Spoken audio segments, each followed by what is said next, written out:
Welcome to the Backyard Professor Live, Sunday night, May 17th. Halfway through this month. Woohoo! Thank goodness we are making it so far. Things are looking good on the home front so far, but the day is young. Actually, the day is old, as are some commentators on YouTube, such as myself. I got a haircut today. I look fabulous. Whatever. So here's the issue. I have done some extremely deep dives, discussions with ChatGPT 5.2. Now, if you understand how to use chat as a conversation piece, you can get some incredible information, some really excellent comparisons, and some absolutely delicious deep dives into whatever subject you're interested in. So I started arguing with it and discussing God with it. Now, to be fair, I was raised Mormon, so that is my bias. That's my background. When it comes to God, I'm always going to include and ask questions about Joseph Smith's philosophical understanding of God and his theological understanding, because it is different. And Chat understood that, and it brings some really good critiques and comparisons. So what I did is I discuss one of the classical arguments between the Mormon scholar Blake Ostler and the Christian scholars Copan and Craig, and I discuss the idea of infinity and God with Chat utilizing this discussion. I go into the Mormon themes, I go into the classical Christian themes, St. Thomas Aquinas, Aristotle, others, etc. We do cover some Plato. I do bring in some of the Eastern concepts of God. I do bring in some of the atheist views of God, and I try to give it a really good overview shot, not what is true and what is false, but we want to learn more about God. And so this is where I focused with Chat.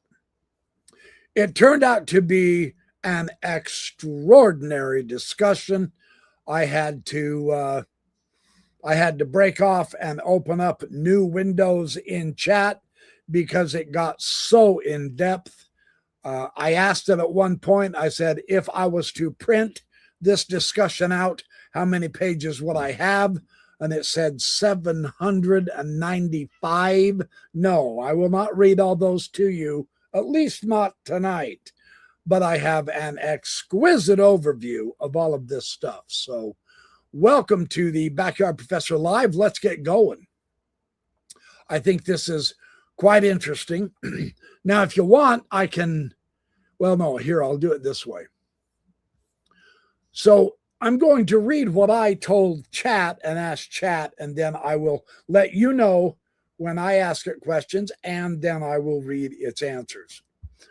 This is me talking to Chat at this point. I said, LDS author Blake Ostler, who is a philosopher and a theologian and a Mormon apologist. He is very well read. He's not one of the dunderheads at all. He wrote a fascinating article on infinity and Mormonism, where he was answering an evangelical Christian argument against the Mormon concept of God while using infinity. So I asked if it knows Ostler's article, and indeed it does. It gave me a link to the article, and it gave me a link to the article's response from the Christian interpretation of William Lane Craig and Paul Copan. And it argues that they do not validly prove that the universe or God must have a beginning. That was Ostler's argument. Here is a substantive high-level overview of Ostler's key points in his article on infinity and Mormonism, the Kalam Infinity Challenge. The evangelical philosophers, Copan and Craig, argue that an actual infinity cannot exist in reality. And why is because it leads to paradoxes like Hilbert's Hotel. Therefore, the series of past events must have a beginning. There is no infinite regress. Therefore, the universe was created ex nihilo by a cause outside reality.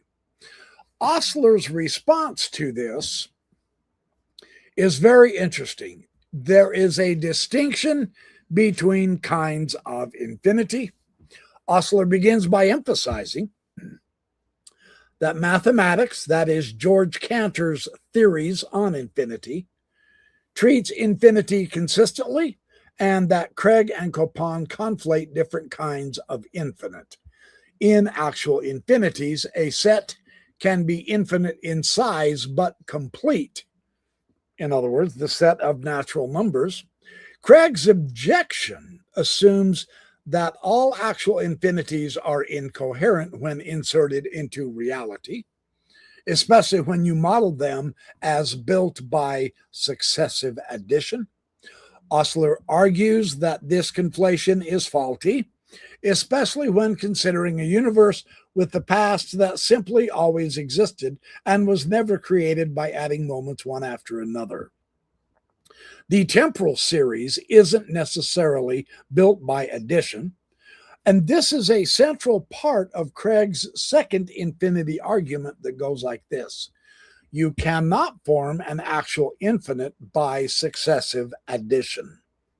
Osler counters that neither the mathematical model of an infinite past nor the kinds of series relevant to cosmology involve building a completed infinite by finite steps.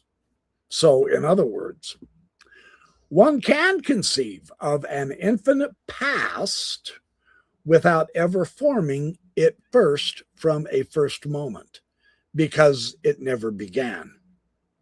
So Osler suggests that Craig's paradoxes depend on assuming the infinite past must be treated as though it has a beginning point, which an eternal series would not have. Eternal universe and modern scientific cosmology, they do get into this as well. Osler also notes that modern cosmological theories, like models involving quantum fluctuations, say, or the multiverse speculations, these posit frameworks in which the infinity arguments doesn't apply neatly at all, and especially if time is not a simple linear series starting at a first moment. So here's what he argues.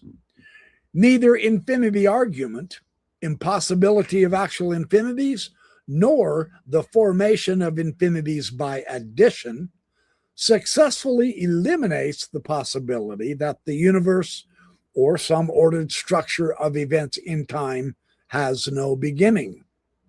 Now, there are implications for Mormonism in this regard. And Osler, of course, is responding to the Christian argument against Joseph Smith's theology of an infinite deity and an infinite universe, right?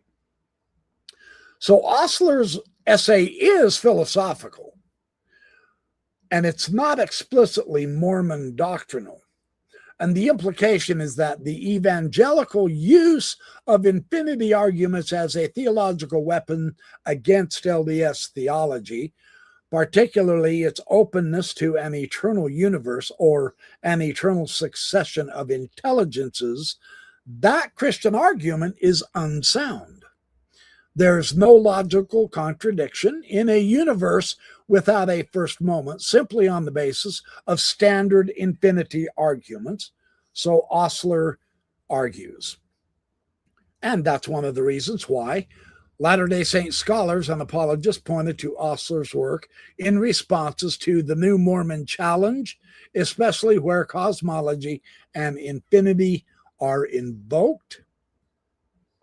In a nutshell, Osler believes the evangelical cosmological infinity arguments do not validly prove that the past must have a beginning.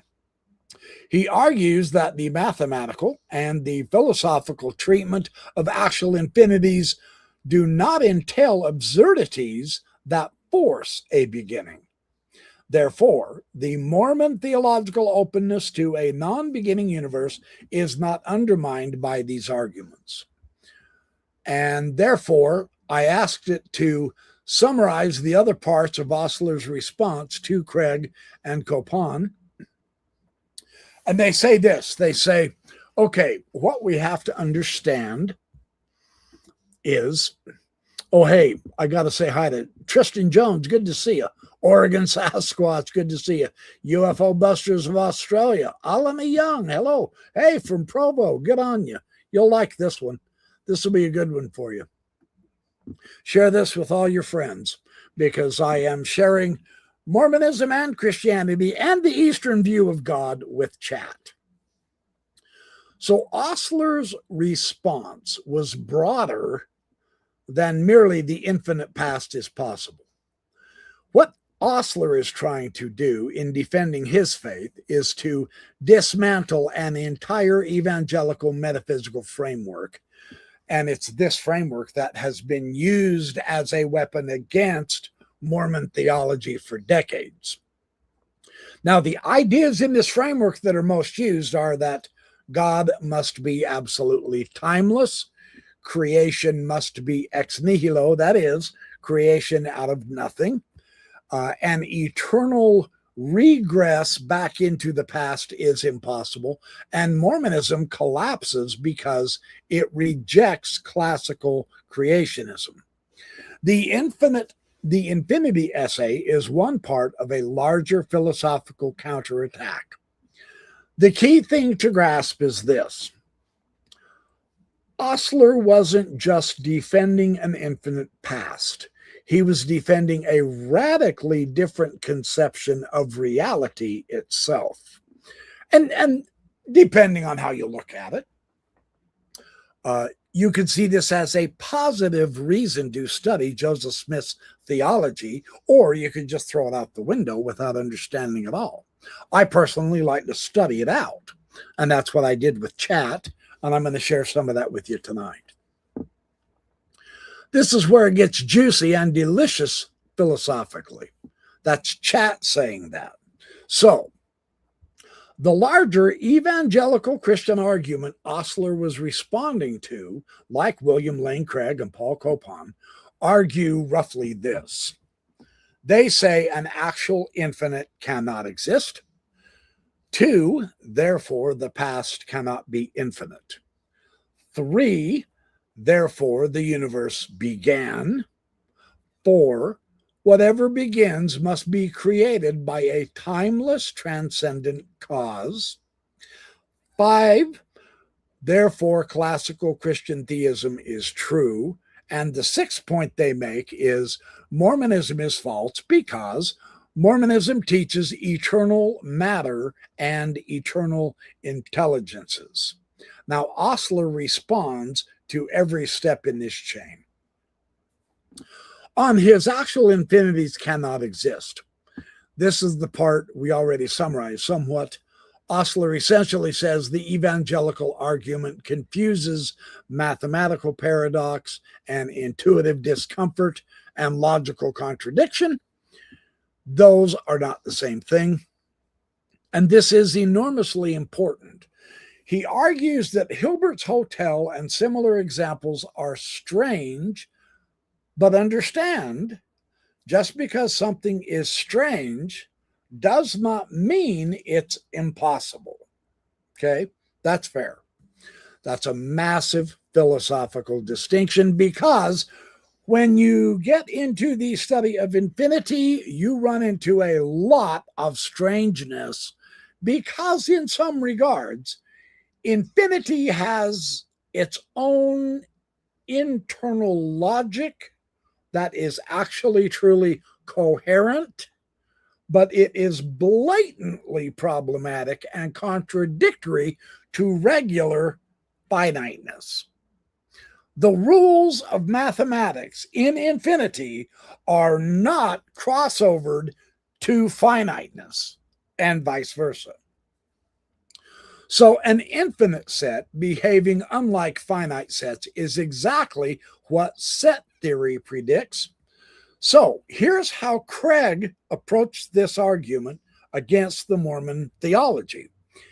He said, this seems absurd, therefore actual infinities cannot exist. But that does not logically follow at all. Craig is simply wrong about infinities. Osler was correct in calling him out on that. The set theory work of George Cantor comes into play with Osler's critique.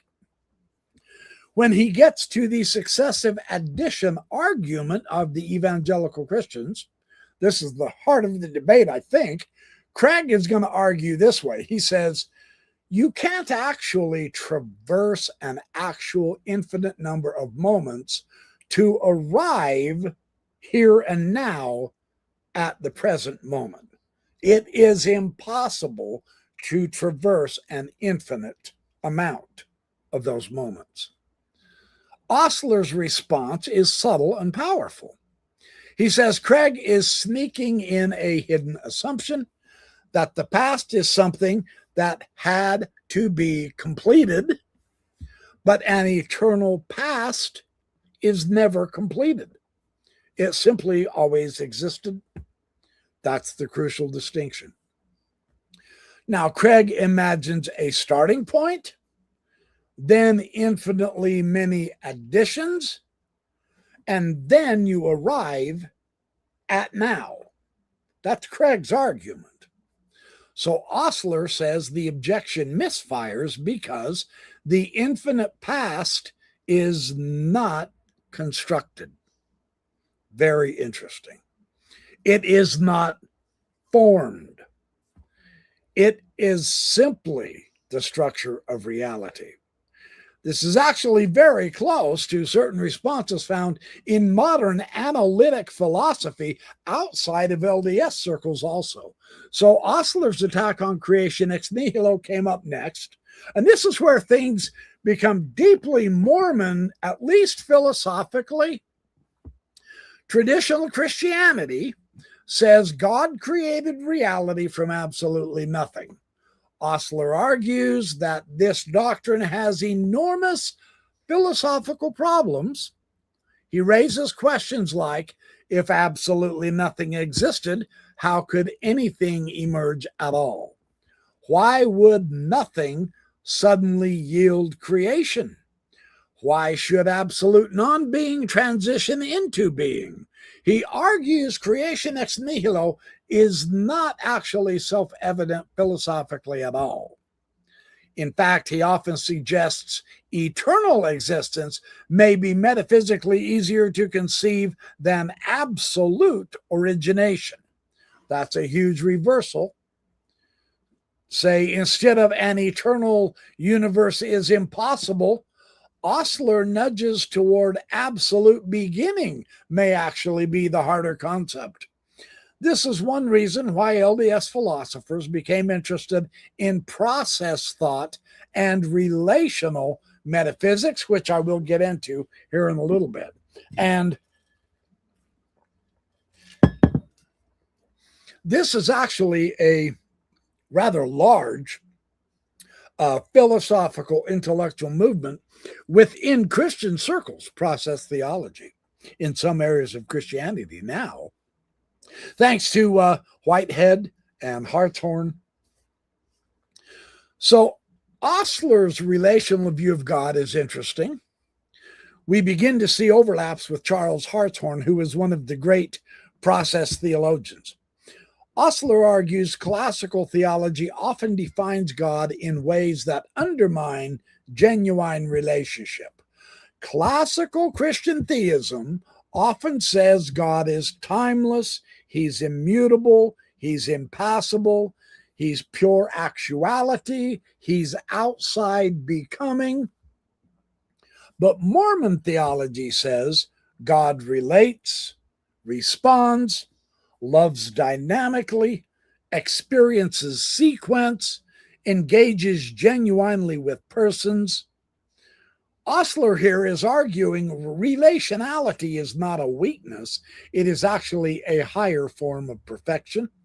And that's a gigantic philosophical move because classical theology often equates perfection with changelessness.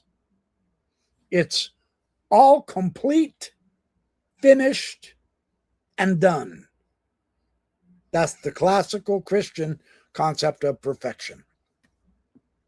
Osler increasingly moves toward perfect relationality. And that's very close to process theology in some respects, though Osler never fully collapses into full process theology metaphysics. When it comes to the topic of freedom and eternal intelligences that Mormonism deposits, this is another major theme that Osler elaborates on. If God created beings entirely from nothing, then their nature and their capacities and dispositions, these ultimately derive completely from God. Osler worries that this threatens genuine freedom, however. But Mormon theology posits eternal intelligences. What does that mean? Well, persons are not manufactured artifacts. They are co-eternal agents. The advantage that this particular move in Mormon theology gives is this preserves moral responsibility, authentic freedom, and genuine reciprocity between God and creatures. This becomes enormously important in Osler's broader theology. When it comes to the problem of evil, this is one of Osler's strongest areas overall. He argues that Mormon metaphysics may handle evil better than classical Christianity. So we have to ask, why? Because in classical omnipotence, God could supposedly create any logically possible world. So why create one with horrendous suffering? But in LDS thought, God works with eternally existing realities, eternal agents, and there are genuine constraints here. So God persuades and he organizes rather than absolutely determining all things. And this creates a different model entirely. It's not absolute unilateral control, but it is relational, cooperative cosmos with the Mormon theology. Again, we can see the overlap with Hartshorn and process theology. Now, Osler has a deep philosophical move here. Underneath all of this is a profound shift. Classical theology often imagines reality like this. It has static perfection, fixed essence, completed being, and timeless absolutes. Osler moves toward a dynamic relationality, an eternal progression, an openness, a becoming, and a participatory existence. That's a radically different metaphysical intuition. And honestly, this is why so many people find Mormon metaphysics philosophically fascinating, even if they do not accept LDS truth claims historically, because it attempts to solve problems classical theology struggled with for centuries.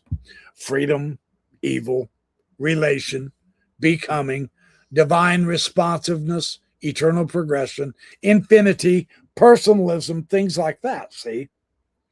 So this is where Hartshorn comes in with process theology. Hartshorn argued like this. He said, reality is fundamentally relational. Becoming is what is more basic than actual static substance. Perfection includes responsiveness. God changes relationally. Infinity is dynamic rather than frozen. And that's why LDS thinkers found Hartshorn so interesting. Not because Mormonism is process theology. It isn't equal to it. but because process thought opened conceptual space beyond rigid classical theism. And Osler stands partly in that frontier. Now, the really fascinating part with this, the deepest issue underneath all of this, is not merely did the universe begin. That's not the deepest issue. There's a deeper issue. What kind of reality is most fundamental? Is it static, dynamic, relational, timeless? Is it participatory, open? Is it fixed? This is where the real philosophical battlefield is. So I asked it, I said, okay, so this reminds me of open infinity. Granted, I'm assuming it's reality since the finite has an ending. That would mean the infinite does not. It is open. Otherwise, it is not infinite. So chat says yes, and now you're touching the exact nerve center of the whole debate. You are seeing that there are really two different intuitions about infinity that are operating underneath these theological systems. On the one hand, one intuition says infinity is equal to something completed, finished, absolute fullness. That would be one idea of infinity. The other intuition, however, says infinity is inexhaustible openness. And those are profoundly different metaphysical visions. So the classical infinity is the completed perfection. And in much of classical theology, especially that Thomas Aquinas influenced, Augustine of Hippo was also in on this, really, and part of the Greek metaphysics, infinity is understood as fully complete. It lacks nothing. It's outside of change. It's outside of becoming. It's absolute actuality. God is infinite because nothing can be added to him. If something could be added, he would not already be perfect. That's classical. So infinity becomes a kind of a total completion. This is why classical theology often resists progression and change and temporal sequence and development in God. Because change appears to imply moving from lesser to greater. And if God is already absolute perfection, then no movement is possible. The unmoved mover is what they came up with. And this is what leads to timelessness, to immutability, and to static perfection. So the open infinity intuition, on the other hand, it has no boundary. It cannot be closed off. And that's a massive philosophical insight, because now infinity is no longer a frozen, completed block. Instead, infinity becomes inexhaustible, endless depth, unending possibility, eternal openness, perpetual becoming. That's much closer to process thought, to existentialism, to some strands of Mormon metaphysics, and even certain mystical traditions. Infinity here means there's always more. Not because reality is deficient, however, but because reality is living. Now, there's a strange tension here that we have to discuss. It's very interesting.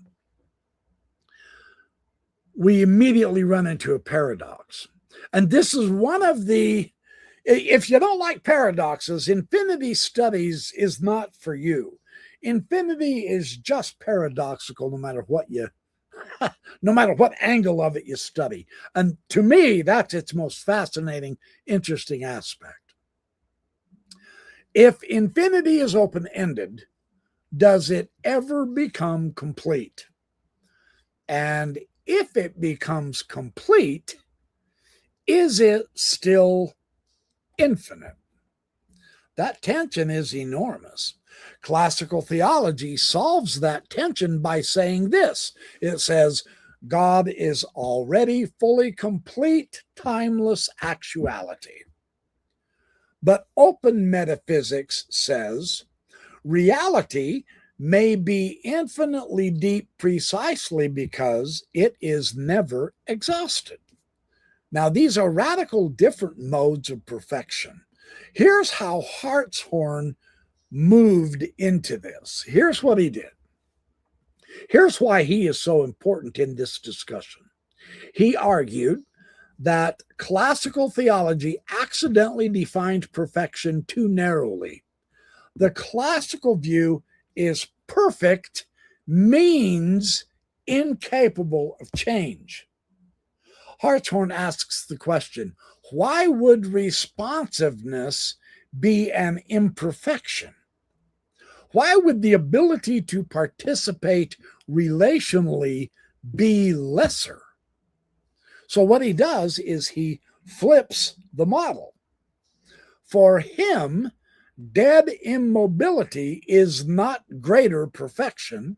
Living relational participation is. So divine perfection becomes supreme responsiveness.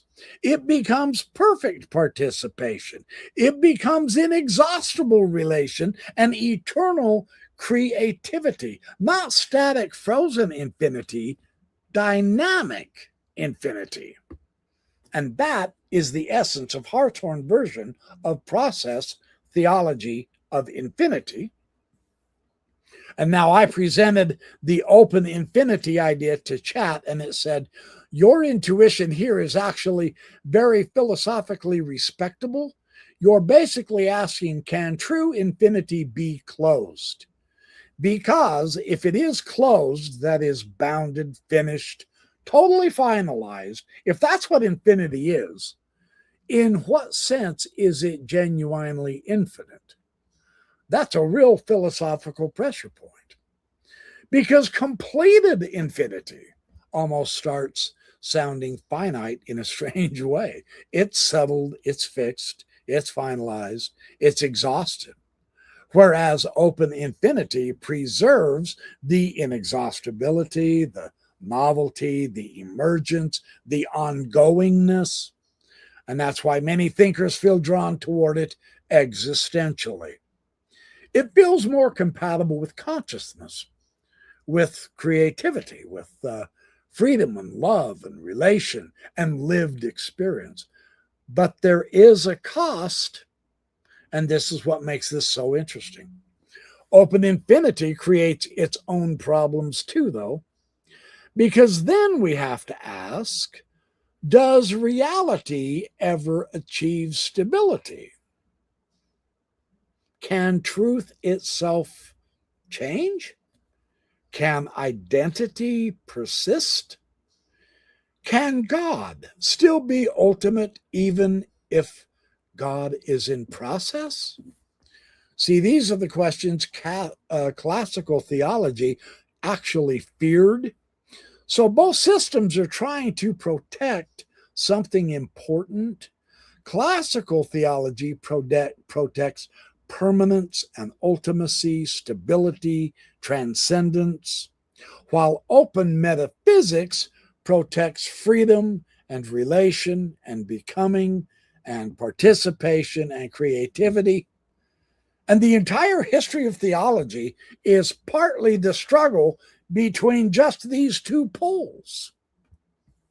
So the really deep layer here that this leads us to is the finite has an ending. Exactly. Finite things terminate. This cup, it's finite. It terminates. It has a limit. It's only this tall. It's only that big around. It's only this heavy, etc. It's finite. It has limits. But infinity, by definition, does not terminate. So our question now becomes, does non-termination imply completed endless totality or perpetual openness? And that distinction changes everything. Because once infinity becomes openness, reality itself starts to look less like a finished machine and more like an eternal unfolding. And now we're cooking with something really interesting. So when Chat says that the theology says God changes relationally, I asked it this. I said, but doesn't the Bible say God changes not at all? What would that mean? Can Christians be faulted for agreeing with the Bible here? Is that the ancient author's naivete rather than a grasp of what is really existing? See, I'm exploring the various ideas as they come to me while I'm reading Chat's responses. And that's what makes these kind of discussions so fascinating to me. Chat says, well, this is one of the oldest and deepest tensions in all of theology. And no, Christians cannot simply be faulted for agreeing with the biblical texts saying God does not change. Those passages are genuinely there, and they became foundational for classical theology, of course. But the Bible also contains passages where God does appear to change relationally, and that's the fascinating part. The scriptures themselves contain both of these intuitions. So let's look at this. This is quite fun. The God changes not passages. The most famous is probably Malachi 3 and 6. For I am the Lord, I change not. We also have the scripture from James 1:17. This is the New Testament, where it says, with whom is no variableness, neither shadow of turning. And God is faithful, enduring, eternal, steadfast. I mean, this is obviously in the Bible, right? Well, these passages deeply influenced classical theology, especially when Christianity encountered Greek philosophy, which it did. So Greek metaphysics actually intensified this. Thinkers like Plato and Aristotle already associated perfection with permanence and immutability and changelessness. Why? Because change seemed linked to decay and instability and incompleteness. See, if something changes, it moves from potential to actuality, or from lesser to greater, or from ignorance to knowledge, things like that. So their reasoning became, if God is perfect, God cannot become better. Therefore, God must already be complete. So therefore, God cannot fundamentally change. See, that is what classical theism became. But the Bible also shows a relational God, and this is really interesting too. Here's where the tension erupts. The biblical narrative frequently portrays God as responding, grieving, rejoicing, relenting, becoming angry, forgiving, changing course relationally. For example, in the book of Exodus, Moses intercedes and God repents, or he relents from destroying Israel. We have in the book of Jonah, God spares Nineveh after repentance. Even in the book of Genesis, we read, it repented the Lord that he had made man. See, those are deeply relational portrayals of deity. So theologians had to reconcile something, the changeless God with the responsive God. And that reconciliation produced centuries of debate. And we ended up with classical theology's solution. Here's how this goes. God's eternal nature does not change, but God's relations with creatures vary. Or in other words, God's essence remains constant, even though creatures experience different relations to God. For example, the sun remains the same, but wax melts while clay hardens. The change is in the recipient, not the source. That's what it's trying to point to. So God eternally wills justice and mercy, but humans encounter different aspects depending on their state. See, that's the classical move. And it's philosophically sophisticated. It's not naive. Well, the process and open theist critique goes like this, and this is the Charles Hartshorns and later open theists. They push back. Here's how they argue. They say, look, if God genuinely loves and he responds and say he suffers with and he participates, then relation itself implies some form of real responsiveness. Otherwise, the relationship risks becoming one-sided or static. So here's what they ask. Can a perfectly loving being truly remain utterly unaffected by relationship? And there's the key challenge. So is the Bible naive? I would be very cautious about calling the ancient authors naive. They were operating with symbolic and poetic narrative and existential modes of thought, not modern analytic metaphysics. So the biblical writers were not trying to produce a systematic ontology of divine immutability. All right, that's a fair point, I think. Yeah, I'm with you. They were expressing a lived encounter with the divine. And honestly, the Bible preserves multiple layers of intuition all at once, simultaneously. That's one reason it has endured so powerfully, of course, through the centuries. It contains tensions within it rather than flattening them, right? So there's a really important distinction here that brings out the deepest modern discussions often distinguish between essential change, that is changing in core nature or character, versus a relational change, that is changing in a lived interaction or an experience. For example, a loving parent may remain fundamentally loving, yet experience grief, joy, pride, sorrow. It depends on the child's actions, right? So the parent's character remains stable, yet the relationship with the child is a dynamic relationship. So that's roughly what many modern theologians mean by God changes relationally. Not God becomes evil or loses wisdom or ceases being God. It's not that at all. But God participates dynamically in living relations. So my earlier open infinity idea fits here. You can probably already see the connection. A closed, perfect being who is complete and static and beyond relation and unaffected versus an open, infinite being, inexhaustibly relational, dynamically participatory, eternally responsive to the creation. These are different intuitions about perfection itself.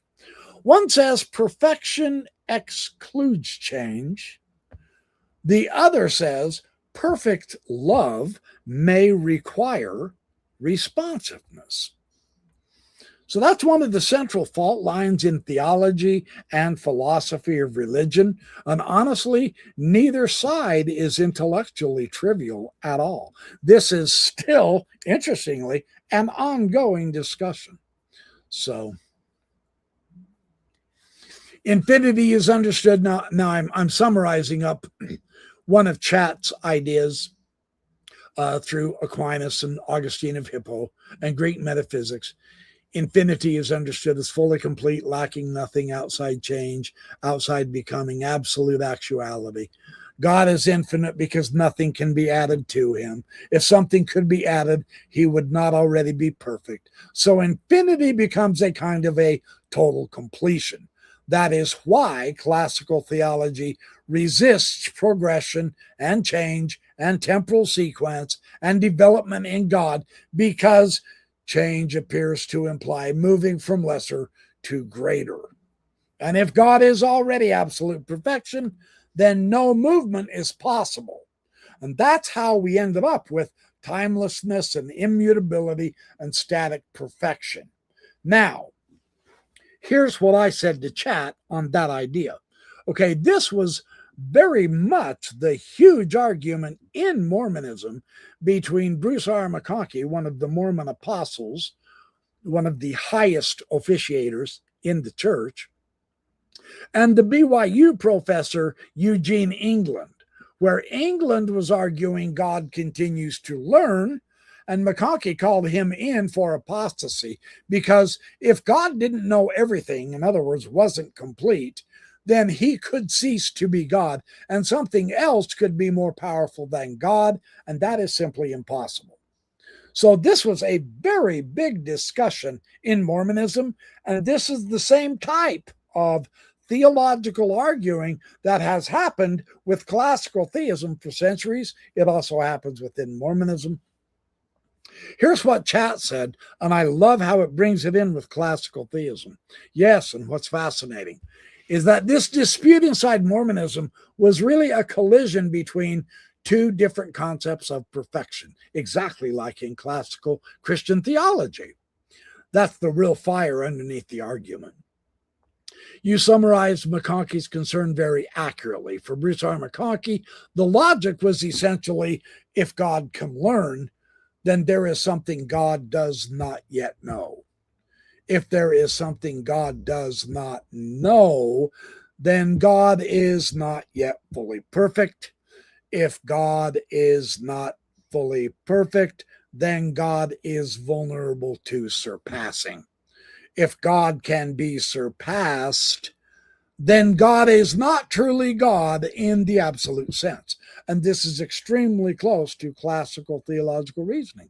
And this is the important historical irony of all of this. Even though Mormonism rejects the classical creation ex nihilo theology, many LDS leaders still inherited the classic intuitions about divine perfection, omniscience, supremacy, completeness, finality.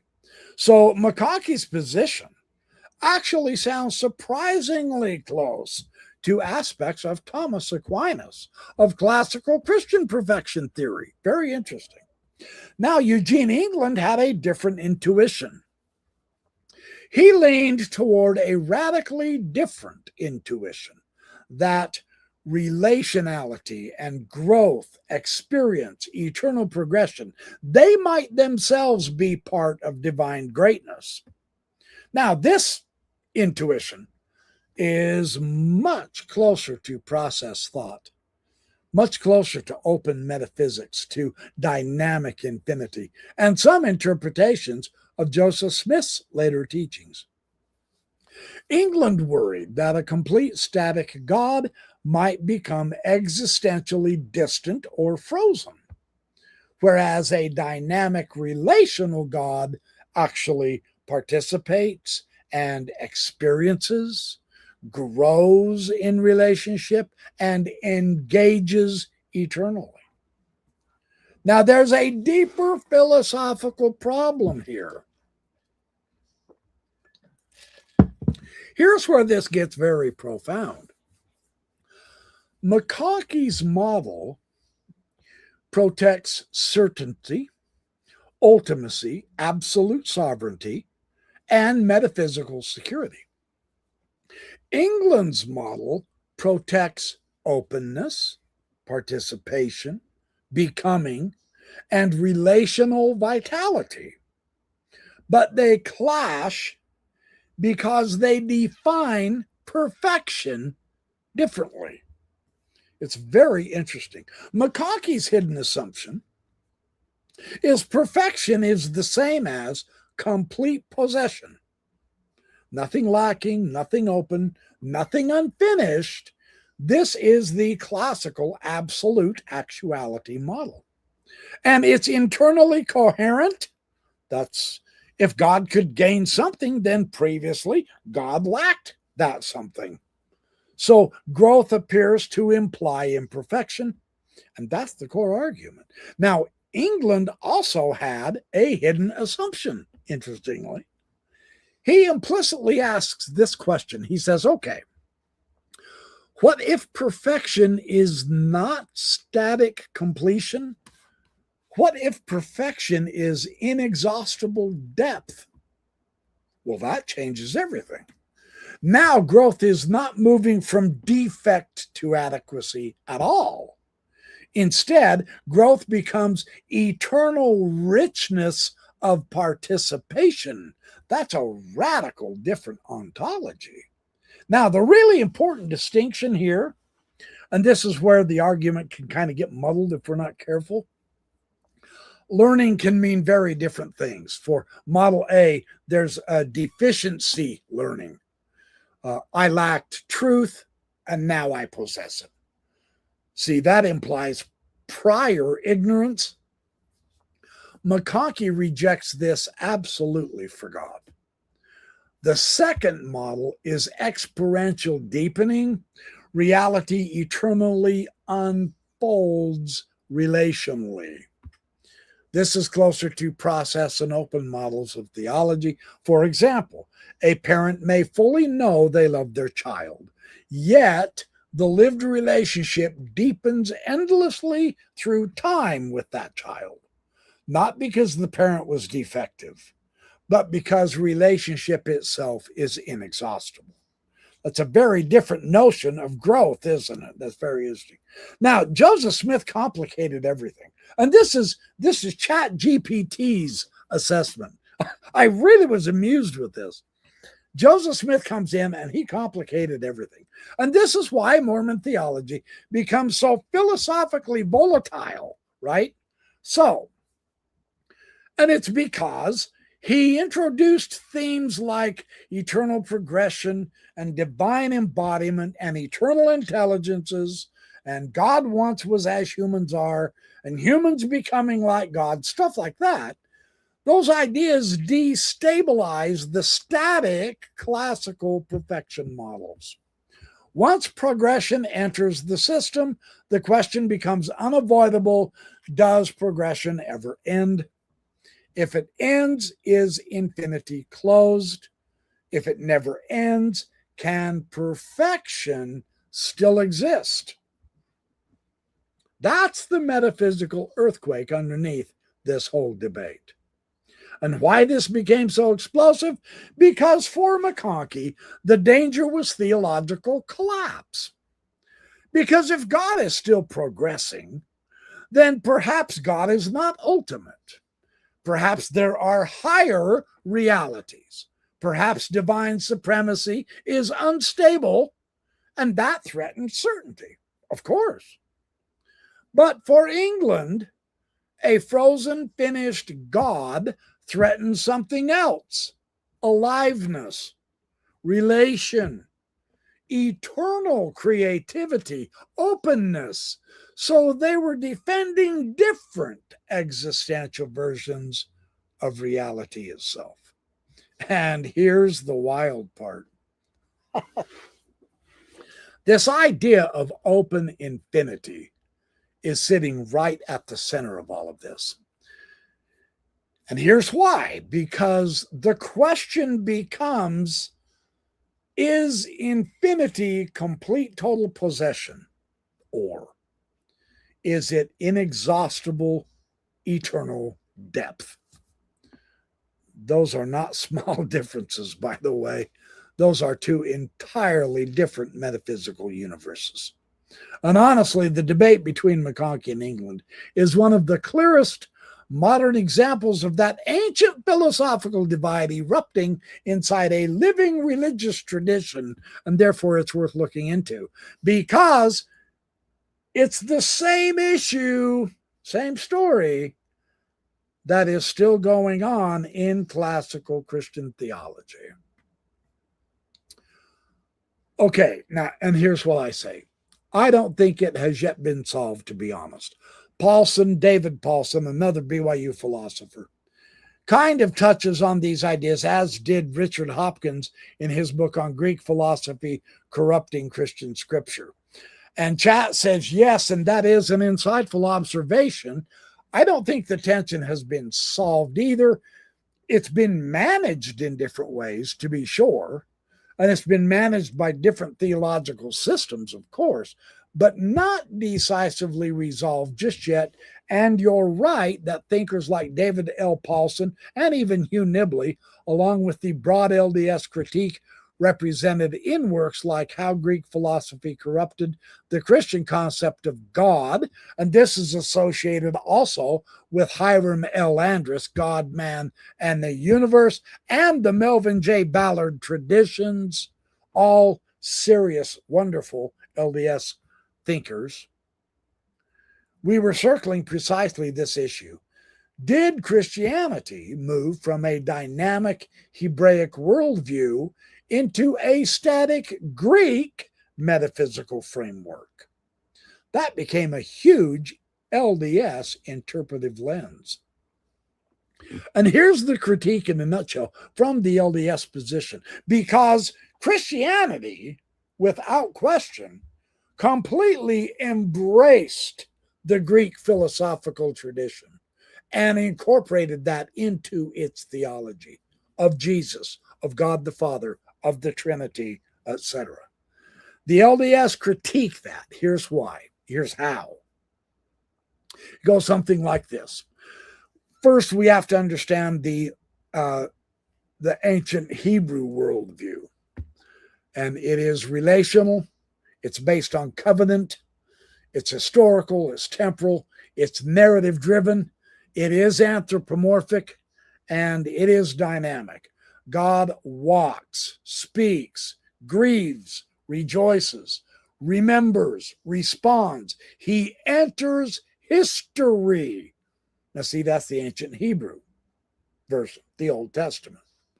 When we get to the Greek metaphysics, and this is especially influenced by Plato and Aristotle and later Neoplatonism, what we end up with is timeless perfection, immutable being, impassibility, pure actuality, abstract essence, changelessness.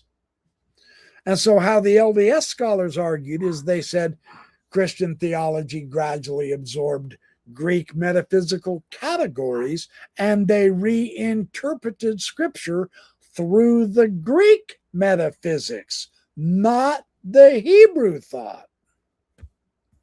Now, Paulson had a more sophisticated version of this that I want to share with you. He didn't usually frame it as Greek philosophy ruined Christianity. Instead, he was more nuanced. Here is what he argued. There were certain Greek metaphysical assumptions that became dominant interpretive filters, especially immutability, timelessness, simplicity, creation ex nihilo, and impassibility.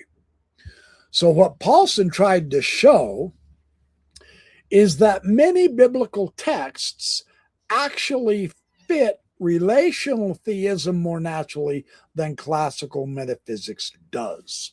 And this is why he often emphasized the empathy, the reciprocity, the divine passibility, and the responsiveness angles. But here's the important twist now, because the classical theologians were not merely corrupting things either. They were trying to solve very real philosophical problems. For example, if God changes, does God improve? If God improves, was God previously imperfect? If God suffers, can God remain ultimate? If God depends on relation, is God truly self-sufficient? See, these are not trivial questions at all. And classical theology developed as an attempt to protect this divine ultimacy, this transcendence, the stability, and the metaphysical grounding.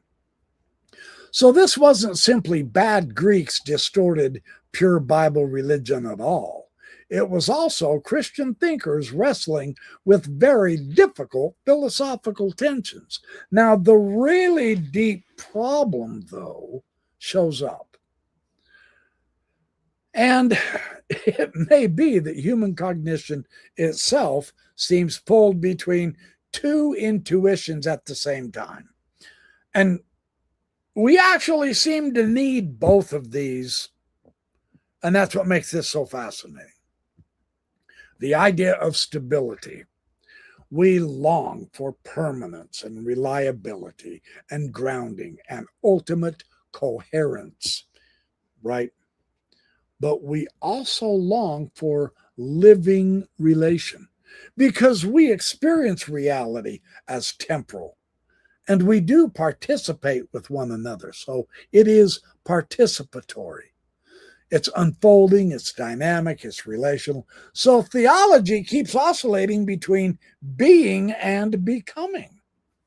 And that oscillation goes all the way back to Parmenides versus Heraclitus. Parmenides, reality is unchanging being, while Heraclitus said reality is flux and becoming. And honestly, we're still debating that right now. So we're talking thousands of years of discussion here, right? Well, again, the remarkably interesting thing is that open infinity, this idea sits right in the middle of this. Because there's something important here. If infinity is truly alive, then perhaps it can't be frozen. But if reality is pure becoming, then what anchors identity? You see, what anchors truth? That's the tension. And a complete static reality risks dead abstraction. A complete fluid reality, on the other hand, it also has risks. It risks the loss of coherence. So philosophers and theologians keep trying to hold permanence and openness together somehow. Don't know if we can make that happen, but that's what we're working toward. Now, what makes Mormonism philosophically interesting here is because it attempts a rare synthesis. It has eternal structures, an eternal law, and eternal intelligences, right? And this is combined with progression and embodiment and relation and becoming and dynamic participation. Well, that creates enormous tensions internally, right? As we saw with McConkie in England. But it also creates a remarkable philosophical fertility as well, because Mormon metaphysics does not fit neatly into either the idea of classical immutability or radical process flux. You kind of hover in between those two with the Mormon philosophical idea.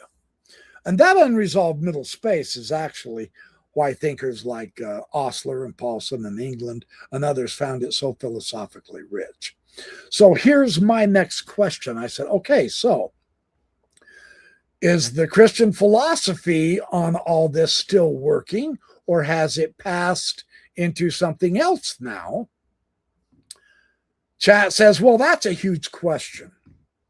And the honest answer is classical Christian philosophy is still very much alive intellectually, but it's no longer uncontested as the obvious framework for understanding God, reality, existence, things like that. In other words, it still works for many thinkers, but the modern world cracked open assumptions that once seemed nearly unquestionable, and now we're living in the middle of the fracture lines. For about 1,500 years, classical theism dominated, And the synthesis was created by Augustine of Hippo, Thomas Aquinas, and later scholastic thinkers that became extraordinarily powerful. It united biblical theology and Greek metaphysics and logic and natural law and medieval cosmology. For centuries, it provided intellectual coherence, metaphysical grounding, moral order, cosmic hierarchy. And honestly, it's one of the greatest intellectual constructions in human history. And even critics usually admit that. Why it became so dominant? Because it solved many problems elegantly. For example, why is reality stable? Because ultimate being grounds all existence. Why do logical truths persist? Because truth reflects eternal divine intellect. Why isn't reality chaos? Because all contingent things participate in ordered being. Why can science work? Because creation is rationally structured. Well, in many ways, classical theism helped create the conceptual world where Western science emerged. And that's important. But modernity has changed the terrain without question, especially after the scientific revolution and Darwin. And then we run into historical criticism of the scripture, modern cosmology, existentialism, process philosophy, quantum mechanics. I mean, postmodernism. So much has happened and accumulated and come together that has given us, if not a more direct, nuanced interpretation of classical theology and philosophy, but an actual separation of so many of the ideas. They experience reality now increasingly as dynamic and evolving, historical, relational. There is uncertainty now, and we have this emergent theme that has showed up. So what that means is that this older, static, metaphysical system started feeling less persuasive to a lot of folks. Not necessarily false, but less experientially adequate. So the shift toward becoming, that's what they move toward. Process philosophy, existentialism, phenomenology, relational ontology, open theism, personalism. Reality began to look less like a finished cosmic hierarchy and more like an unfolding process. And that is a massive shift in perception that we have in our day. And the idea that Christianity actually did split internally as well. Because there's a look into multiple metaphysical worlds simultaneously. Classical theists still strongly defend the timelessness ideas, the immutability, simplicity, pure actuality, classical omniscience, and examples include many Thomist, Catholics, Orthodox thinkers, and Reformed theologians. It's very sophisticated philosophically and very much alive, but now we have the rise of relational and dynamic theists as well. Open theism, process theology, personalism, relational metaphysics. These emphasize participation, divine responsiveness, temporality, relational love, and becoming. And so this theme has been growing in not only its differentiation, but trying to find common ground is probably quite a bit more difficult. And Mormonism entered at a strange historical moment. And this is partly why it remains philosophically intriguing to so many.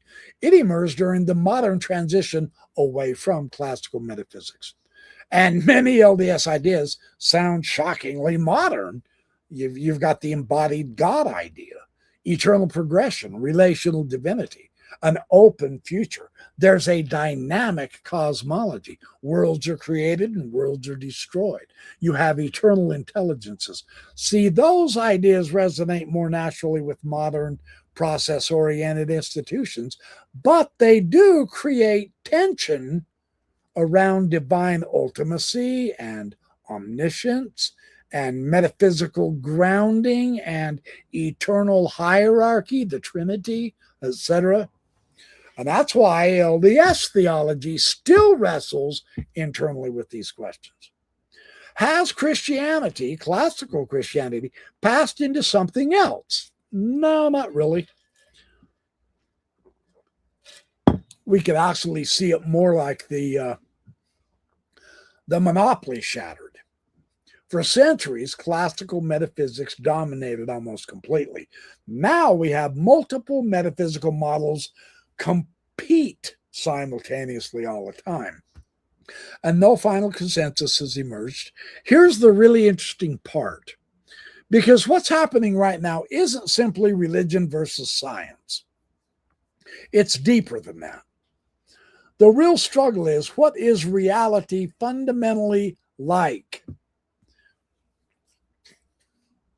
Is it static being, dynamic becoming, relation? Is it information, consciousness, process, mathematics? There are some who propose that. Is it participation?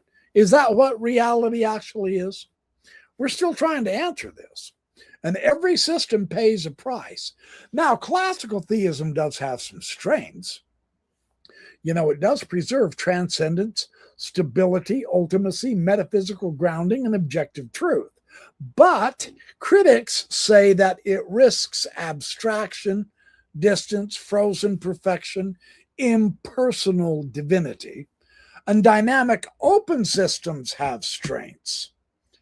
These preserve relation, freedom, becoming, creativity, participation, existential immediacy. But critics say that these dynamic open systems also risk instability and relativism and loss of intimacy and ultimacy, a diminished transcendence. So where are we now, honestly? Well, humanity is probably in the middle of a massive metaphysical transition, is what's going on. The old frameworks still do function powerfully, but newer open process relational models attract people who experience reality as evolving, or else everything is interconnected, participatory, it is unfinished, and the debate is nowhere near over. So here's what I asked next, and this is where I really had a lot of fun.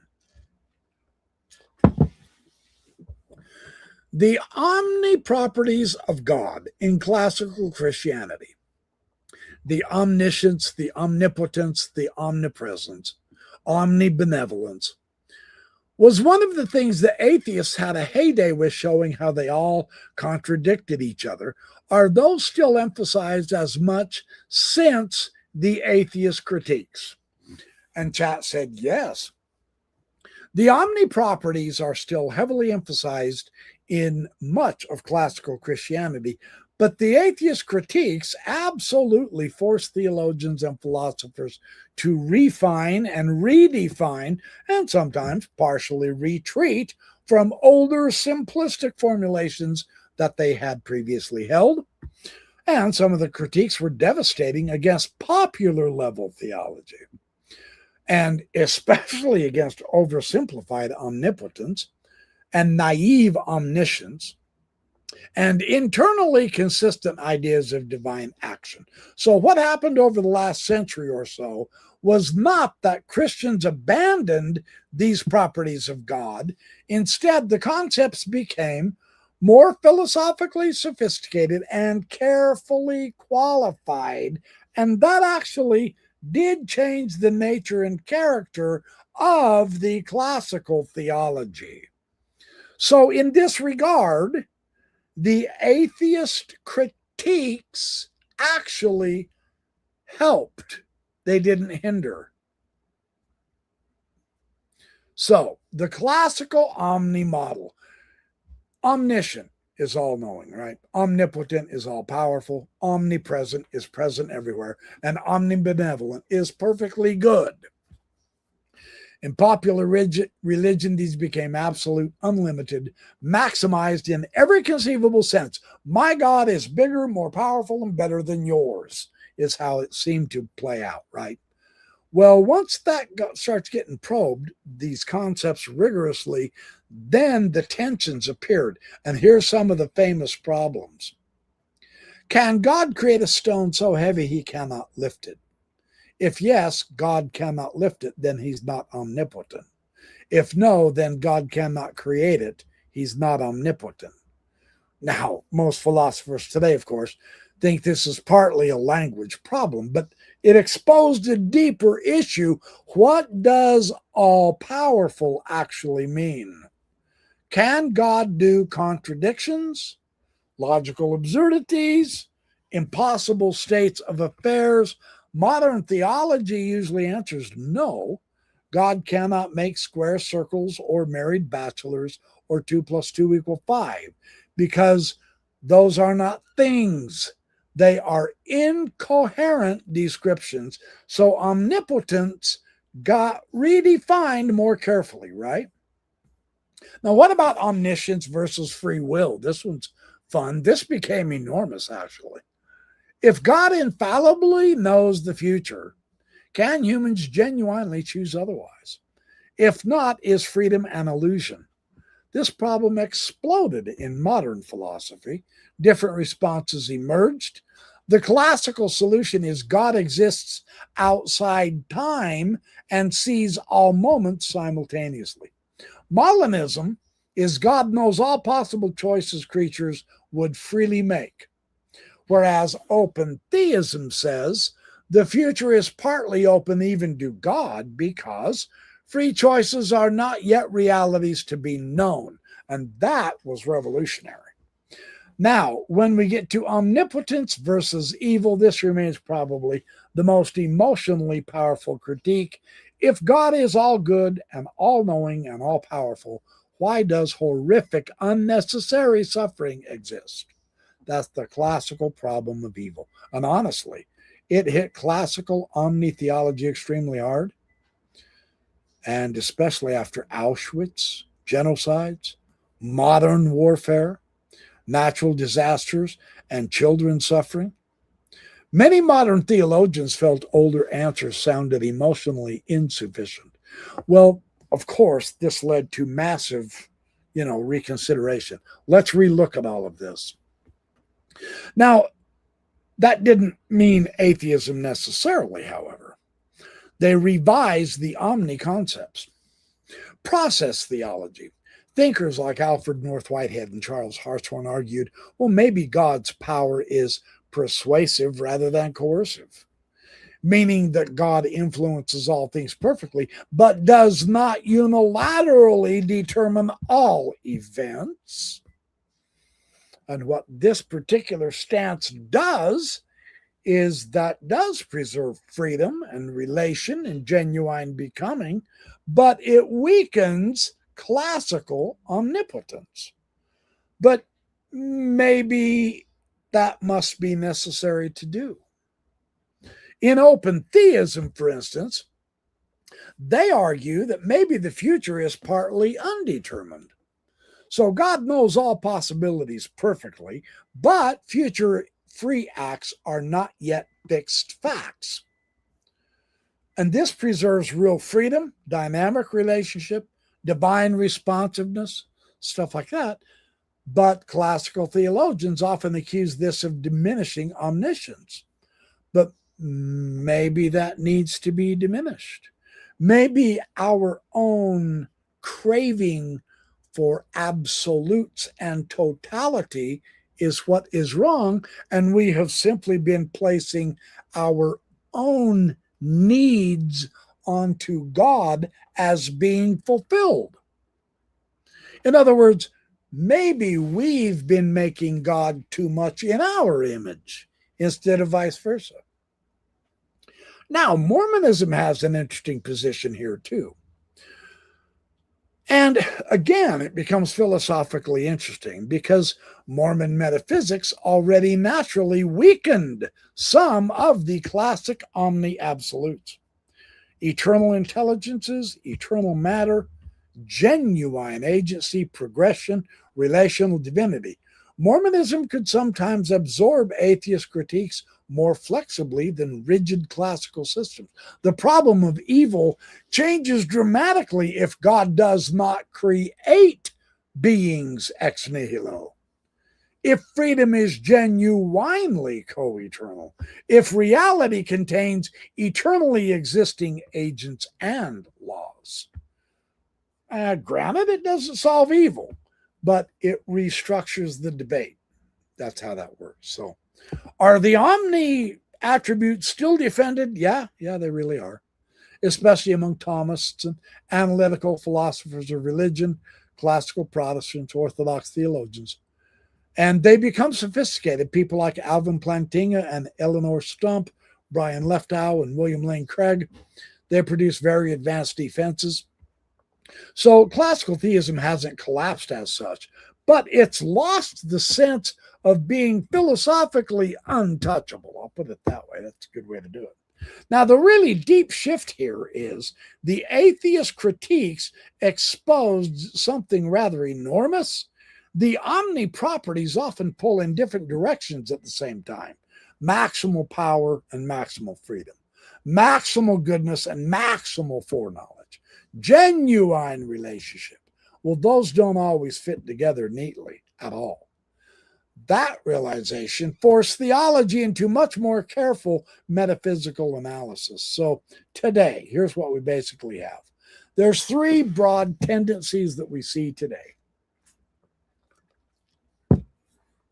Strong classical theism, they keep the omni attributes fully intact through sophisticated metaphysics.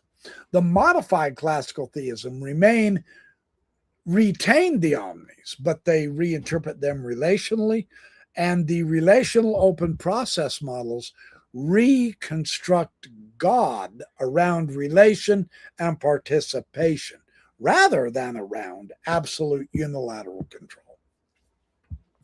The debate's still raging. No singular model has taken priority over all the others, so it's philosophically alive. Now I ask, the Eastern views of God are as an infinite being, however, aren't they? How do they compare with the West's point of view on God? And chat says, yes, many Eastern traditions absolutely move toward notions of ultimate reality as infinite, but the kind of infinity involved is often very different from the dominant Western classical model. And I will take a look at these. This is where comparative philosophy becomes astonishingly rich. And again, this is one of those things where looking at various different points of view is just totally beneficial. It really is. Not in finding who is true and who is false. That's not the issue here. I'm simply exploring, and it's wonderful. Because God, or ultimate reality, or the absolute, or infinity, those do not mean the same thing across traditions at all. Some Eastern systems would say Western debates themselves are trapped inside categories that are too narrow. So when we look at the broad difference here, classical Western theism emphasizes being and personhood and rational order and divine will and creation distinction, and metaphysical stability, stuff like that, moral sovereignty. But many Eastern traditions, they are going to emphasize unity and interdependence, consciousness. They're going to emphasize process, the transcendence of conceptual categories, participation in ultimate reality, things like that. And I get it, it's broad and simplified, but it points toward the core contrast. Western infinity often means infinite being. So in that sense, God is the supreme being. He is the ultimate actuality. He's maximal perfection, complete fullness of being, etc. And that comes through Plato and Aristotle and Thomas Aquinas. Infinity here often means lacking nothing, complete perfection, absolute transcendence, timeless fullness. That's the Western view. Now, the Eastern traditions move differently here. Hindu traditions, Brahman, in many forms, the Adi Shankara's Advaita Vedanta. Ultimate reality is infinite, eternal, beyond all distinctions, beyond subject-object division, beyond ordinary conceptualization. But Brahman is not always a person in our Western sense. Sometimes it's described as pure consciousness or absolute reality, infinite being, awareness, bliss. The self, the Atman, is ultimately identical with Brahman in Advaita. So that's radically different from classical Christian creator-creature distinction. Buddhism talks about no permanent self. Buddhism gets even wider philosophically because it avoids positing an eternal creator God entirely. It emphasizes impermanence, interdependence, emptiness, sunyata, and dependent origination. Ultimate reality is not necessarily an infinite being. Instead, all fixed essences dissolve. Wow, that is a gigantic difference, isn't it? Some Buddhist philosophies would say the Western obsession with defining being is itself part of the illusion. Now that's profound. That is really interesting. In Taoism, the Tao Te Ching, the Taoist thought, it cannot be fully named. It precedes distinctions. It flows through all things. It generates reality spontaneously. The Tao isn't portrayed as an omnipotent ruler, say, or a moral legislature, or a creator ex nihilo at all. Instead, it is the ineffable source and flow of reality itself. See, that's a very different intuition, isn't it? Now, the huge contrast. Western theology asks, what is the nature of the ultimate being? And many Eastern systems simply ask instead, how is separateness overcome? Well, that changes everything, doesn't it? See, we're seeing something like static versus dynamic here. And it's ironic because many Eastern systems are more comfortable with becoming, and they're much more comfortable with paradox and dynamism, cyclical reality over and over and over again. I'm going to say Iliada, the myth of the eternal return, talked all about that. Interrelation, things like that. So, whereas when we get to classical Western metaphysics, we get fixed essence, stable categories. We get absolute logical precision. And so interesting, infinity in Eastern thought often feels open. And this open infinity intuition is probably stronger in the Eastern side than the Western. It's not a completed frozen perfection. It's an inexhaustible depth. It's a boundless consciousness, is how they would call it, an eternal unfolding, interpenetrating unity, infinite relationality. That's why many modern Western thinkers and seekers found Eastern philosophy liberating, because it feels less rigid, less juridical, less static, less locked into substance metaphysics, right? However, that doesn't mean the East is without its own difficulties now, because Eastern systems risk dissolving individuality. They can also weaken moral distinctions. They can lose personal relation. They can collapse into abstraction. Oh boy. And it can make suffering seem illusory. Meanwhile, classical Western theism strongly preserves personhood, moral responsibility, historical meaning, covenant, justice, relational identity. So again, each system preserves certain intuitions, but they sacrifice others. No system, so far as we can tell or have discovered, is a complete logical, coherent totality. Each system has issues. Again, Mormonism is between the East and West. It's really weird. And that's why they think Mormon thought is so unusual. Because what Mormonism does is it preserves personhood, individuality, eternal identity, relation, and progression. But it also rejects some rigid classical metaphysical closure. And this makes Mormonism sometimes feel more dynamic than classical Christianity, but it's more personalistic than many Eastern disillusions of the self. See, that's philosophical distinctiveness. The really deep difference, though, at the deepest level, Western classical thought will ask, what is eternally true? And many Eastern traditions ask, what illusion prevents us from awakening? Interesting. That's a big shift in orientation, isn't it? Yeah. So one seeks metaphysical grounding, the other seeks transformation of consciousness. And humanity oscillates between those poles. So, okay, now one more. Have you got time? Let's see, how long have I been going? Oh, an hour and a half. Just about right. Okay.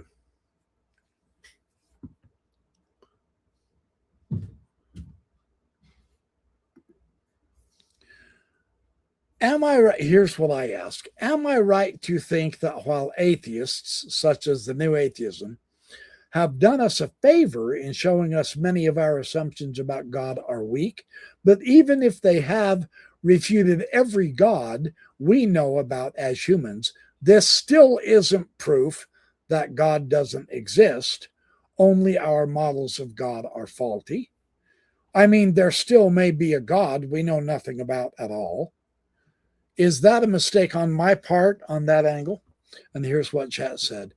Your reasoning there is philosophically legitimate, and in fact, many philosophers, including some atheists, would agree with the distinction you're making. You are distinguishing between refuting a particular model of God versus proving that absolutely no ultimate reality or divine reality exists. Those are not the same claim, and that distinction is extremely important. Here is what the New Atheists mainly attacked. Thinkers like Richard Dawkins and Sam Harris and Christopher Hitchens and Daniel Dennett. They attack specific religious claims, scriptural literalism, interventionist miracle models, simplistic omnipotence, contradictions in theology, institutional religion, the problem of evil, bad arguments for God. And honestly, some of those critiques were very powerful, especially against a naive literalism or else shallow apologetics, internally inconsistent theology, authoritarian religious claims. They absolutely force theology to sharpen itself, and that was to my impression after reading so much of them. However, refuting one conception is not the same as refuting all possible ultimate reality. And this is the crucial distinction you're noticing. Suppose someone disproves Zeus, Thor, a literal old man in the clouds, or a logical contradictory deity model. Well, that does not automatically prove there is no ultimate reality whatsoever. It only means that particular conception failed. Philosophy has recognized this for a long time. The distinction exists between strong atheism, no God or divine reality exists, versus a weak or negative atheism, which says, I do not believe current God claims succeed. Those are different positions, and many sophisticated skeptics are actually closer to agnosticism or non-theism or even a suspension of judgment than absolute metaphysical certainty. So about your point about unknown possibilities, you said there still may be a God we know nothing about at all. That is not irrational. In fact, many major philosophical traditions explicitly say ultimate reality may transcend human conceptual systems. Negative theology, this is called apophatic theology. It's found in Christian mysticism and Eastern Orthodoxy and Neoplatonism. This tradition says that God ultimately exceeds all categories and descriptions. We can say more about what God is not than what God is. And even classical thinkers said this. Even Thomas Aquinas argued that God's essence cannot be comprehended fully by finite minds. What he meant was all human concepts about God are partial analogies. So even classical theology admitted that human language about God is limited. Now, Kant also makes a large contribution here. He radically intensified the problem by arguing human cognition is structured through categories of perception and reason, meaning we may never access ultimate reality in itself directly. So that applies not only to God, but to reality generally. And that was revolutionary. Now, there's a really important insight. You are essentially noticing that critiquing human theological systems is not identical to mapping the totality of reality itself. That's a valid philosophical distinction. Good, because that's one of the things I was doing. But there's also a caution. Now, here's the other side. Some critics would say if a concept becomes too unknowable or too undefined or too beyond all possible evidence, then it risks becoming indistinguishable from non-existence. And that's a fair point, I think. That's the challenge. Because if you have no prediction and no experience and no evidence and no coherent definition you can ever attach to God, then some philosophers argue the term loses meaningful content. I would agree with that. Yeah. So there is a balancing act. The deepest layer, what you're circling, is one of the oldest realizations in philosophy. Human conceptual systems may be fundamentally limited relative to reality itself.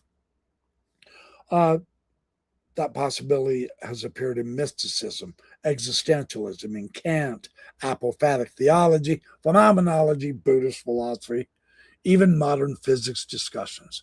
The map may not be the territory. And all theological systems may be partial symbolic approximations. So that's why the debate never ends. Do current religious models succeed? Is ultimate reality personal? Does consciousness point beyond materialism? Can finite minds comprehend ultimate reality? Is existence itself grounded in something deeper? See, the new atheists mainly focused on partial answers to those questions, but the underlying metaphysical mystery did not disappear, right? And honestly, many philosophers today, secular ones included, they would agree that the mystery of existence itself remains profoundly unresolved. And my last question to chat is, so why won't or doesn't God just come down and be among us? If it really was important to know God and love God, for crying out loud, why the hesitation for God to be known in person here, now on earth? And chat says, well, that question is probably one of the oldest cries in human religious history. Not merely does God exist, but if God exists, why the hiddenness? Why ambiguity? Why distance? Why silence? Why revelation to some people and not to all people? Why ancient text instead of direct universal presence? Why is God ever absent, right? Well, they call this the problem of divine hiddenness. It's actually considered one of the strongest modern arguments against certain models of God, especially after J.L. Schellenberger formulated it carefully. Here's the core argument. He said, if a perfectly loving God exists, then God would desire meaningful relationship with persons. All right, fair. But meaningful relationship requires reasonable awareness of God's existence. Again, fair. Yet, many sincere people seek honestly. They remain unconvinced. They experience silence. They encounter only ambiguity. So, the hiddenness of God counts as evidence against certain traditional notions of God. Now, that's a very powerful argument emotionally and philosophically. Honestly, the Bible also feels this tension. Even Scripture is full of lament and absence, silence, hiddenness. Gospel of Matthew 27. My God, why hast thou forsaken me? The psalmist's repeated cry, where are you? Why did you hide your face? How long? So this isn't just a modern atheist complaint. It's a deeply human religious experience. And again, different traditions give us different answers. The classical Christian response, well, God is already constantly present, but humans are spiritually disordered or finite.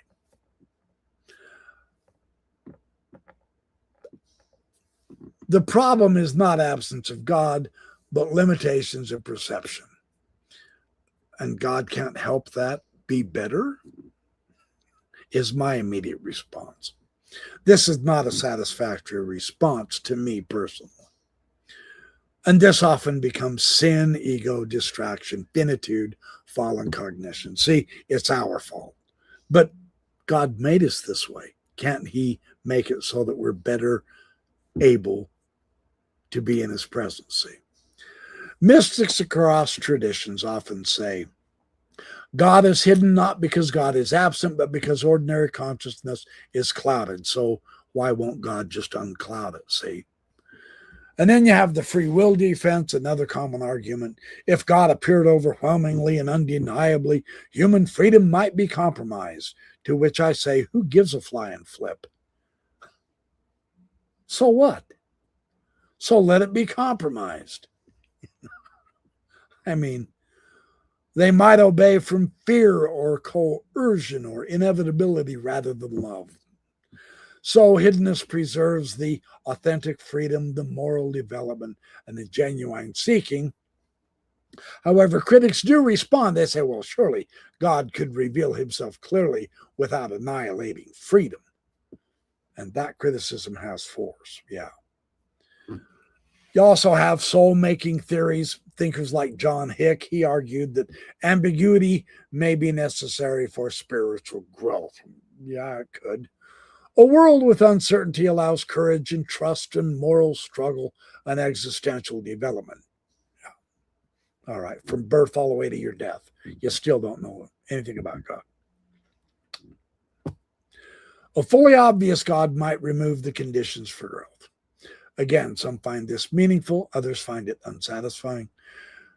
When we get to the process theology and open infinity models, the relational theologians sometimes argue that God does not overwhelm reality because divine action is fundamentally persuasive rather than coercive. God calls, he invites, he lures, he participates rather than dominating.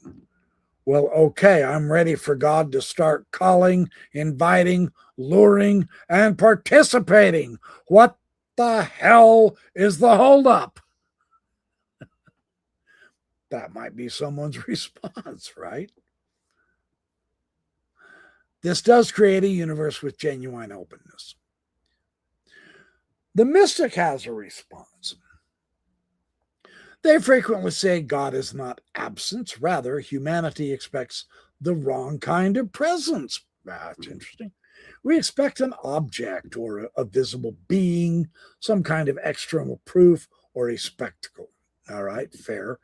But ultimately, reality may instead be the ground of consciousness, being itself, relational depth, presence woven into existence. So this moves the question from why doesn't God appear like a king descending from the sky to are we already immersed in the reality we seek? Interesting. But your emotional point remains powerful. And honestly, your frustration is philosophically legitimate because many people feel if eternal destiny truly matters, why is reality so ambiguous? Why the conflicting religions? Why the hiddenness? Why the silence, the uncertainty, the partial revelation? Why the contradictory scriptures? Why not clear universal manifestation? And that question has never gone away. And I might add, it's never been satisfactorily answered either. Well, there is a really deep possibility, however. Perhaps ultimate reality is not the kind of thing that can simply appear as an object among objects. If God is the ground of existence, for instance, or infinite consciousness, being itself the source of reality, then coming down may already assume too human a framework. That doesn't solve the emotional problem, but it changes the metaphysical picture. And yet, human beings persistently long for encounter, not merely abstract metaphysics, encounter, presence, recognition, communion, things like that. That longing itself is one of the deepest facts about religion. Now, whether that longing points towards something real, or else if it emerges from human psychology alone, that's one of the central unresolved questions of our human existence itself. And that is something that we just must continue struggling with. So that's pretty much one of my, I counted it today. I've got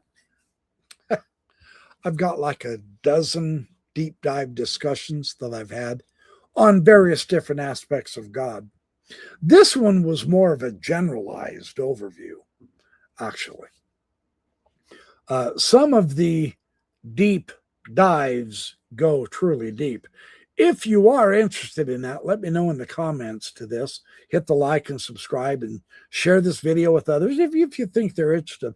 If this has been a complete bore and not worth your time, let me know that too.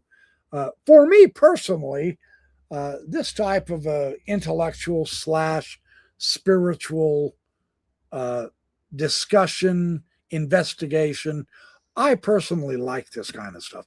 I like the deep dives into philosophical conundrums and religious ideas, etc. I guess that's why the mysteries intrigue me. The UFOs, God, politics, etc., existence. So I have a lot of fun doing this. I get it. Our society really has made it so that it's quite difficult for us to want to stick to any one subject more than 3 minutes. And so many of us, I should say, just stupidly have tacitly, unbeknowingly agreed with that horrible diminution of our minds, the greatest part of us. Me, I like to philosophically, theologically, religiously, historically, psychologically explore a problem for hours on end and get into the deep stuff. I've been doing that, and I'm happy to share that if that is what you would like. I'm happy to give you more. So, hey, Debbie Donovan, good to see you. God sounds like a woman. Let's hope so, because the man is so unbalanced. We've got to have a woman to balance us, I'll tell you what. Hey, Lori G. All right. Does the alien thing affect your belief in God? Now, that's a good question. I don't think so. Not for me personally. So, yeah, that's true too, Debbie. Good point. The why is the hardest to understand. Exactly. That's why it's important to ask that question as well. Yeah. I know you are one of the good ones, Debbie. Donovan, thank you for saying that. I appreciate it so much. I'm put it up there. I love a good dive, especially in deep water, of intelligent conversation. Oh, thank you. Great job, Professor. Yep, much more to come. I will do much more. Ed Keen, that's a great observation. I find the why the hardest to understand. I do too. Absolutely. Yes, sir. Fundamentally so.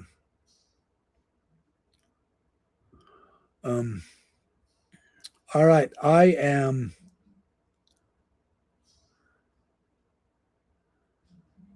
Yeah, you gotta watch the AI. Sometimes it will appeal to your ego and stroke your ego. I absolutely agree with that. You have to be careful with how you ask it questions, and don't take its answers as flattery or whatever. But I like to investigate and give it options opposite sometimes, so that it will show me comparisons and contrasts. And I find it does a decent job of that. And so I find it effective. Other people don't like it. I get that. If you don't. I'm not telling you you're wrong or right. I personally find it useful, but that's just me. So, yeah, no, it's good. All right, man. All right, I'm going to go. It's time for me to. Hey, Lavender, good to see you, man from inner space. Woohoo! Nice. Lima bean.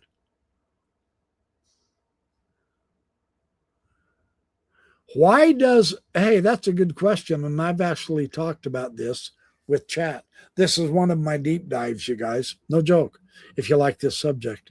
So, Lima Bean, why does reality have to be anything? Why is there something rather than nothing? And that was one of the most fundamentally fascinating deep dives I ever did with AI. I'll be happy to share that with you guys if you want. No joke. That's a good one. Yeah, it's fun to see that there are other people who are asking these kinds of questions as well, because these questions matter to us, I think. So, yeah, cool. That is cooler than I'll get out. That someone's asking a question very similar to what I have been asking. That is rockin' cool. I love it, man. All right. Yes. Hey, Bella, be good. Oh, you are too kind, Debbie, but thank you. How can they define God as one? That is another one of my deep dives, actually. No joke. You guys, we're already all right. I'm going to go ahead and commit right now. And I get it. The audience will be smaller. No, it's all good. It doesn't matter. It's not about views. I will share more of my deep dive conversations with AI chat, uh, because I ask some really tough issues in some of these deep dives, and I disagree with chat a lot, and it comes back and talks back and forth with me, and I love how it interacts with me. Not in a flattering way either. So, yeah, no, it's a very encouraging way for me personally to study and learn, and so that's fun. Yeah, I know. I've got to get back to that too. Saturday morning chess. Yep. I apologize for not doing those. So it will do that too. Chat uses words that you use and tells you how clever you are. That's true. I agree. It does do that. But overlook all that human nonsense. It's okay. It's trying to have a conversation with you. It doesn't want to see. I'm imputing motive to it, and that's a false. That's not what it's doing. It's not that it doesn't want to. It's going to build you up and uplift you, especially if you're depressed or if you say negative things about yourself, even in a joke. I've noticed that chat will come back and it very, very carefully tries to build me up, because there have been people who have committed suicide I probably shouldn't have said that word. I might not be able to get this posted now. Sorry. There have been people who have unalived themselves through using AI, which is silly. So that's what they're trying to be careful with. So anyway, yeah. So yeah, don't take it personal, whether it insults you or compliments you. Don't let that go to your ego. Just learn from it and use it. So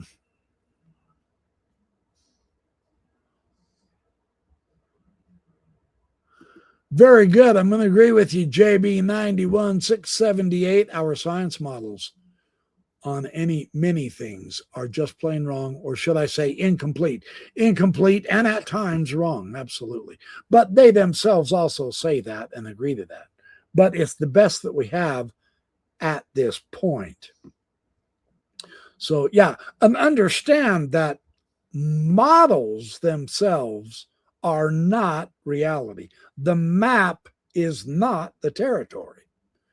And so they understand that too. Sometimes they get carried away. I get it. Sometimes they do. And so you got to be careful that way too. But that's a very good point. Absolutely. I'll tell you what, I'm having fun learning more about science and ideas with chat than I ever have in many areas that I've always been curious about, but I don't have the books about them. And that's one of the valuable points is it's at your fingertips. At least get a general basic understanding of some aspect of metallurgy or of how satellites work, the different parts of the satellites that beam information down, etc. It's a lot of fun for me personally. So anyway.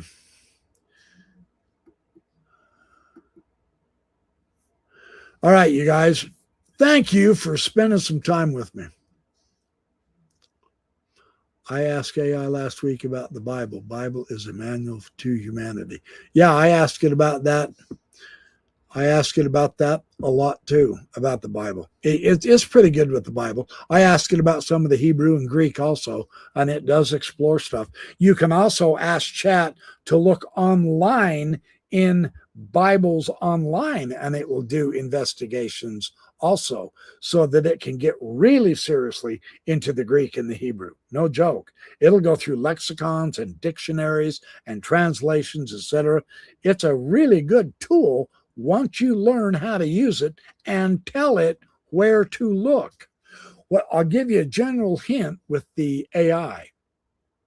I say, do a deep dive for me on whatever subject I'm looking at. And it will take a few minutes and it will go out there and you can see it thinking and it's checking into numerous different sites. You can also prime it by saying, I want only credible peer-reviewed papers on this aspect of quantum physics. I don't want the nut jobs. I want the real understanding physicists and philosophers and scholars of quantum physics about entanglement. Get me only credible sources, and it will take the time and filter through just anybody saying anything about quantum physics and go straight. And then when you get all that information, you can ask the AI, you can say, okay, now the language here is pretty deep and heavy for me. Would you summarize and tell me what these are saying on an 8th grade level for me? Or if you want it simpler, on a 5th grade level for me, and give me analogies, and it will do that. True story. Because I'm serious, I'm not going to lie to you. Who among us can read this book, Being and Some Philosophers by Etienne Gilson, when it is so philosophically difficult to even read in the first place? But if you ask the AI to give you a book review analysis of this book, you can find out what that book's all about. on any level you want. Tell it, okay, I have my PhD in analytical philosophy, so give it to me on the senior college level, and it will. Or give it to me on the 11th grade level, and it will. You can ask AI to teach you about all of the essentials of quantum physics and quantum mechanics as if you are a first grader and don't leave anything out. And it will do that. I'm not joking. It is staggering how it helps you that way. If there really is a subject that's just too difficult to understand, but you really want to know about it, start at the first grade level and have it explain it to you. And then tell it, okay, oh, I get it. Now do this on the fourth grade level, and it will up it. And then say, okay, I still get it. Now do it on the seventh grade level and give me some analogies, and it will. And then tell it on this same subject, give it to me at the 10th grade level and give me analogies, and it will do it again. And you can take it step at a time and learn a boatload about that particular subject and increase your understanding of that subject as if you're learning it from first grade all the way up through till you're a professional. I'm not kidding. I've done that. In quantum physics subjects, I've done that with astronomical subjects. I've done that with mathematics. I have done that with philosophical themes. I have done that with religious history. I have done that with various different types of mechanical engineers and thinkers. I'm not joking. It is astonishing how it helps you enjoy learning about something you've always wanted to know, but you're just too damn stupid. And I am so stupid in thousands of subjects that I always have something to learn from that system. And it works every time. It is astonishing. It's amazing if you know how to use this tool. So anyway.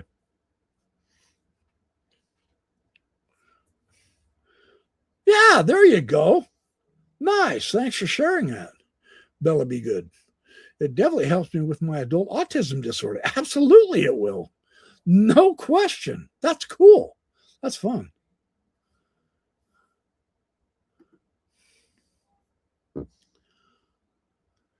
All right. All right, you guys. Hey, Savage Furrier. Good to see you. Nice. I'm just closing out.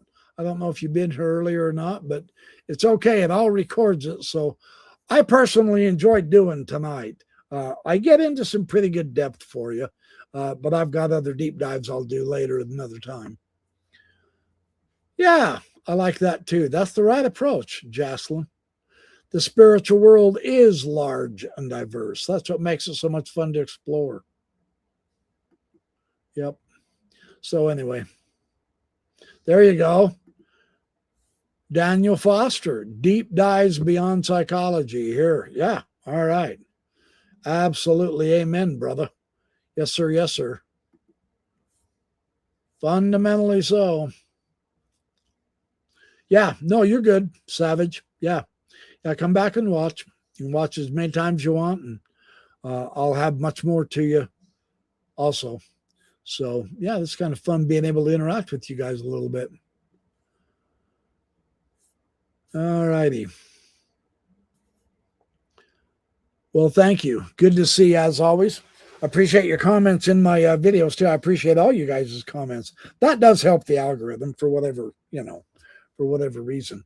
When you watch the video all the way through and you hit the like and you make a comment, the algorithm says, oh, hey, look, this guy's video is well liked. So anyway, okay, you guys, appreciate all of you. I'm going to go. It's been 2 hours. Thank you so much. I'm going to head off. I've got a lot to do for the rest of the night before I quit for the day. I hope you guys have a fabulous week. Keep your eyes peeled on the channel. I will do many more videos for you. Absolutely. A lot of stuff to, boy, there's a lot of stuff to learn and share and grow together with you. I think that's what I love about you guys is you're already cream of the crop. You're already above the John Q. public, and so you're a much better audience. You're easier to talk to and talk with and learn from and share. And I do appreciate that as a video maker and producer on YouTube. I really do appreciate a good audience, and you guys are it. No joke. I really appreciate it. So, all right, you guys. Oh, nice. I didn't know that, Debbie. You love quantum physics too. I'll tell you what, I'll do some deep dives on quantum physics and share them with you if you want. Oh, I'm not kidding. Quantum physics is just so fascinating. I can't help it. I know I'm a nut job. I confess. That's the way it works. So, all right, you guys. All right. Have fun. I'll see you soon. Love y'all. I got to go.